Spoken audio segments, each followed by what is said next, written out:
আজি আমি ডিমু পঞ্চায়তত গৈছিলোঁ। আজি এইটো 6জন ভিতৰত একজন মন মিলাই কিনি মেম্বাৰত জিকিলে মেম্বাৰত। তাৰপিছত আৰু আজি প্ৰেচিডেণ্টতো গৈছিলোঁ। আমি মৰমী বাইদেউকে দিম বুলি সহায় কৰিব গৈছিলোঁ। আজি তাত লাঠি উঠি হৈছে আৰু এইটো প্ৰেচিডেণ্ট কিবা কৰাটো এইটো ভংগ হ'ল, মানে লাঠি উঠি হৈ গ'ল। সেইকাৰণে আজি এইটো ভংগ হৈ গ'ল। আমি যেতিয়া নেকি ইলেকশ্যন কৰিলোঁ, আমি কোনো জাতি বা ধৰ্ম বা বৰ্ণলৈ কিনে আমি ভোট দিয়া নাই। এই ছাত্ৰত আমি ভোট দিয়া নাই। আমি যোনজন কেণ্ডিডেটটো শুদ্ধ, যোনে সমাজৰ ভাল কাম কৰিব, এখেতকে আমি ছাপোৰ্ট কৰি কিনে ভোটটো দিছোঁ।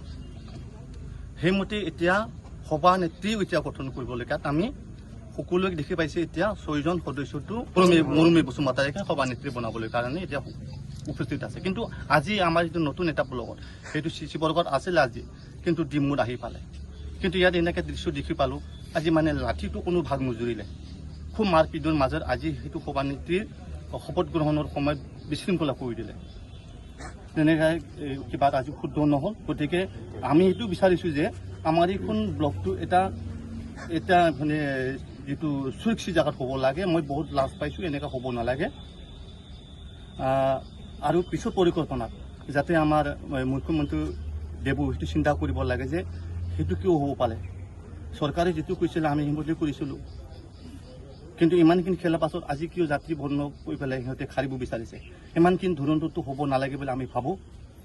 কাৰণ এনেকৈ যদি হ'বলগীয়া হ'লে আগৰ দিনত কি টাঙন টকন তুলি কিনে আমিতো ভোট দিয়া, কাৰোবাক পিটি মাৰিতো আমি ভোট বিচৰা নাই নহয়।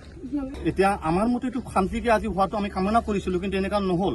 গতিকে এনেকুৱা হ'ল যে আজিতো দেখুৱাইছে প্ৰশাসনিক কিছুমান আছিল, কিন্তু সেইটো কণ্ট্ৰল কৰিব ধৰি ৰাখিব নোৱাৰিল। আমি এইটো যদি শপত গ্ৰহণ যোৱাৰ সময়ত চৰকাৰে সেইটো এটা আমাক কিবা দিব লাগে, সুৰক্ষা এটা বাহিনী দিব লাগিব।